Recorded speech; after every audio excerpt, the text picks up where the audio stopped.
So a special warm welcome to our media. We know you'll do what's in God's righteousness as far as reporting the truth, because there's only one source of the truth. So who's ever here from the media, may it be Fox News, may it be Brighteon, who's also streaming this live, possibly the High Wire. We have American Truth Project. We have so many from the media. I'm hoping if ABC, CBS, Telemundo, Univision, all of you, if you're here today, please stand, because this is just outside of your door. It just takes one of your family members to end up in the hospitals, and then you will be directly impacted, just like all of us are today. So please, ladies and gentlemen from the media, please report this accurately and take every word in context. We pray over you. We ask God to bless you, and we ask God for you to report accurately. Thank you. With that said, Heidi and I have been praying for months now. We've been working on this for almost a year, over a year now actually. And God just showed up in a mighty way. We didn't know how He was going to do it, but He did it. He brought to us courage. He brought us strength. He brought us amazing Christ followers who are standing up against this evil. And we have some amazing attorneys, ladies and gentlemen. Please put your hands together, because these gentlemen, they are putting everything out there for you and your loved ones, and they are going to stand with us. May I please introduce you all the way from Orange County and from Kentucky. They're standing, the whole nation is standing with us. We have Dan Watkins and Michael Hamilton.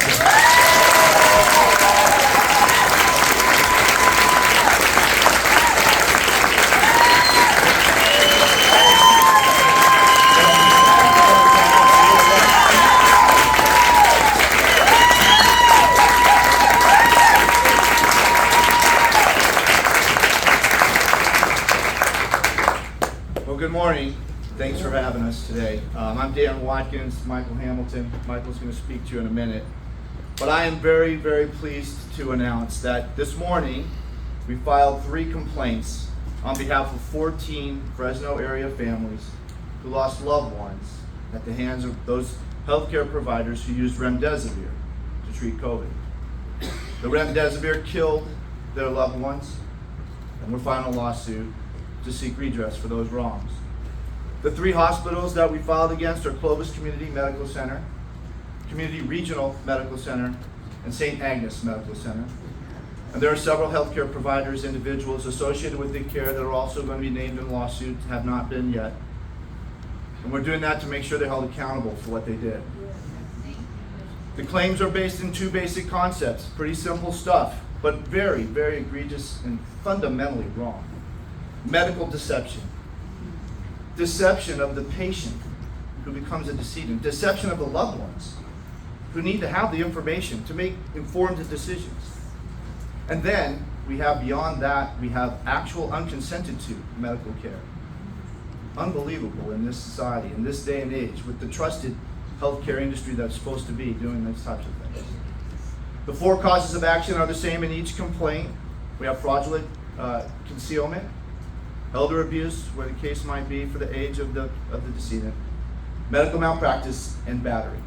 And not simple battery where they didn't get consent. Actual unconsented to treatment that was not consented to. Battery.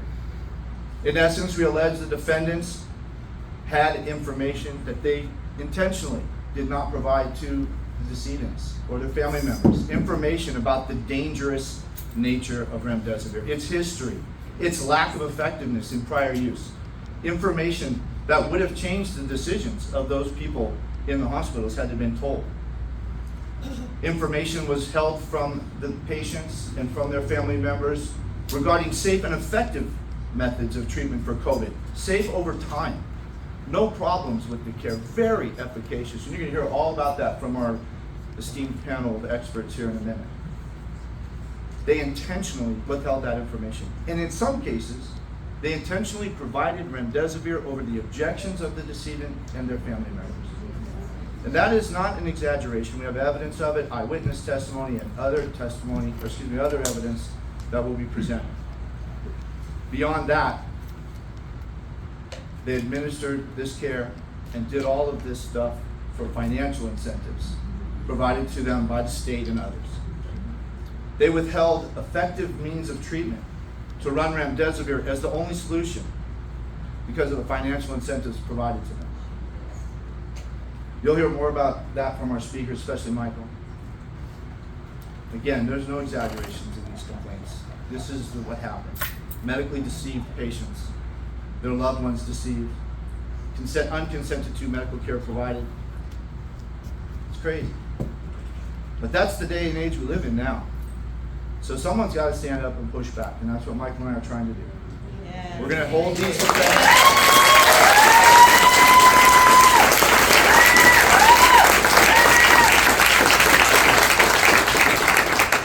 We're going to work our tail off to hold these defendants accountable. And we're doing it in the hopes that this lawsuit will spark the filing of many others, because there are healthcare professionals and facilities across the country doing this. Good people are dying because of Remdesivir. And they know it's not effective, and they continue to do it. So we hope it sparks additional lawsuits, not just in this state, but across the country.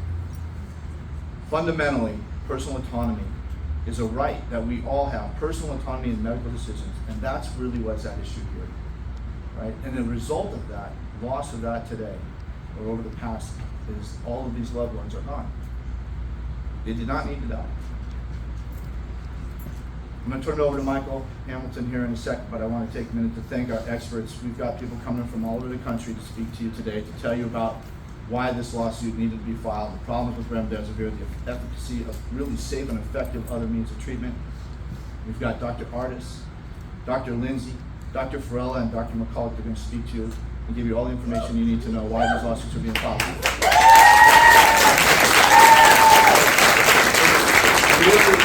Really important that we understand the powerhouse team that's here. This is not just some quackery like it's being put out on your radio stations here. This is a wrong that needs to be corrected, and these experts are proof. They will tell you the information you need to know. I want to thank also, before we finish here, before I finish, Truth for Health Foundation.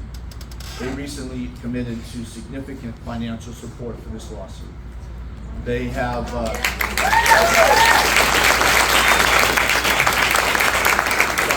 Dr. Lee Vliet and I are working together on several other lawsuits. Dr. Lee Vliet and Mr. Hamilton here have agreed to work together on some other types of lawsuits. The foundation is coming to bat, and they're going to work hard for you here locally and hopefully across the state. So if you get a minute, please get up there. truthforhealthfoundation.org. Check them out. See what they do.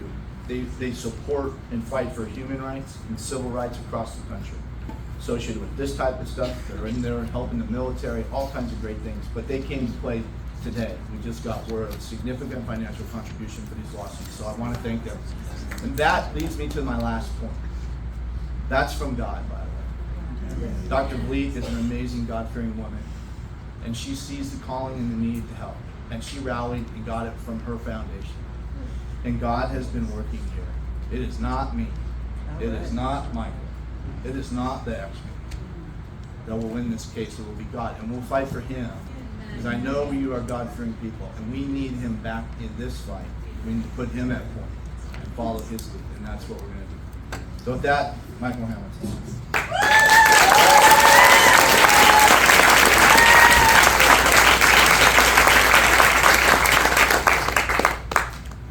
Thank you, Dan.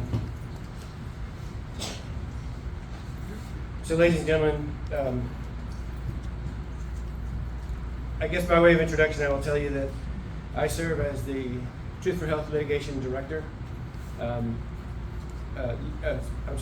Strategist, helping with the strategy for the legal cases that are going on around the country. Truth for Health Foundation has been sounding the alarm on Remdesivir for several years now. I can't tell you how thankful I am to be surrounded by men and women of courage. How thankful I am to be surrounded by men and women of courage. We have people all over the country. There's a great evil being done. People are being butchered like cattle. In hospitals all over the country. My phone is exploding with cries for help from every state you can imagine, every day, all through the day. I got several texts just sitting here. Someone saying, I saw what you're doing in California, can you help me? But it takes courage for these plaintiffs to stand up. It's so devastating to families to know that their loved one was tortured to death. That's what's happening, folks.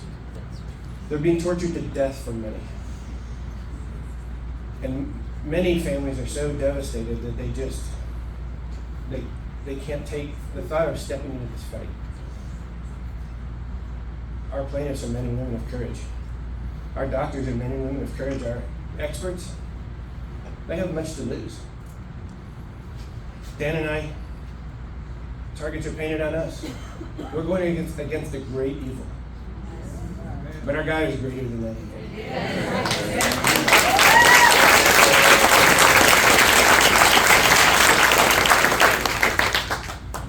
The fight against evil was won at the foot of the cross, but we have work to do here and now. An amazing team, not just our experts, but all of the folks that have helped bring this together. And it's something that, as Dan said, only God could have orchestrated. So we're in this fight. I want to speak just for a moment to the financial incentives in California. What I'm going to speak about is the average charge rate for 3 categories of COVID victims. Now, sometimes people who are killed by Remdesivir don't have COVID. Sometimes they're killed because they came to the hospital and the hospital needs some money. They tell them they have COVID pneumonia, whatever that is. I'll let the experts speak to that, but then they put them on these Remdesivir protocols. They take them away from their loved ones, and they murder them. Now, if you treat someone as an outpatient and you give them something that's actually going to help them and you send them home, the average charge rate in California is $3,200. If you bring them into the hospital and you treat them as a non-complex COVID patient, the average charge rate is $111,000. However, if you treat them as a complex COVID patient, which means you have to either intubate them or put them in intensive, what's the word I'm looking for? ICU, intensive care. If you do either one of those things, by definition, they become complex, and the average charge rate is roughly $450,000. On top of that,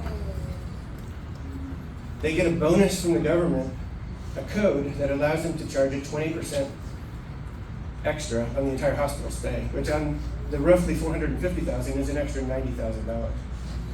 So you can see why there's a great incentive not to just give them something that works and send them home, but to actually bring them in, find a way to intubate them, call it a complex case, and now you're at $500,000 instead of $3,200. That's a tremendous financial incentive, and it's not the only one. There are more, and more that we expect to find in discovery. I mean, on the face of it, it looks like murder for money. And it's happening in hospitals all around the country, and the protocol is almost exactly the same, with very little variation.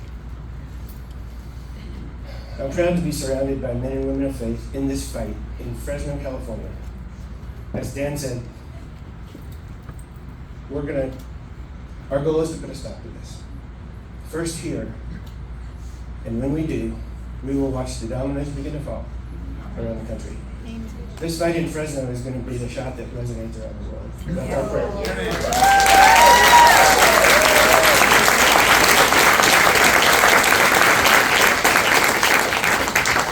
I'm going to turn the microphone back over, but I want to thank you all for coming out. The media who's here, all of you who have taken time out of your day to be here and bear witness. Thank you so much. Thank you, Michael Hamilton. I have good news. We have Fox represented here today, so we're so excited to have Fox here, and they're going to report, hopefully, from their heart and what's true. We also have Children's Health Defense here with Robert F. Kennedy Jr. standing with us, completely united in solidarity. We also have my dear friend Kelly Collins, who's been working her tail off. Kelly, thank you so much. Kelly, thank you. Kelly, thank you so much. She isn't singing. Kelly, thank you so much for all your help.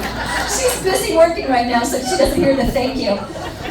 You know, we wouldn't have been able to pull all this together with Kelly and the attorneys and Heidi and all of you who are here. Danette, thank you so much. Eddie, thank you so much. All of our plaintiffs who stood up and just helped us pull this off. If it weren't for you, we wouldn't have this gathering today. And thank you again, Pastor Anthony.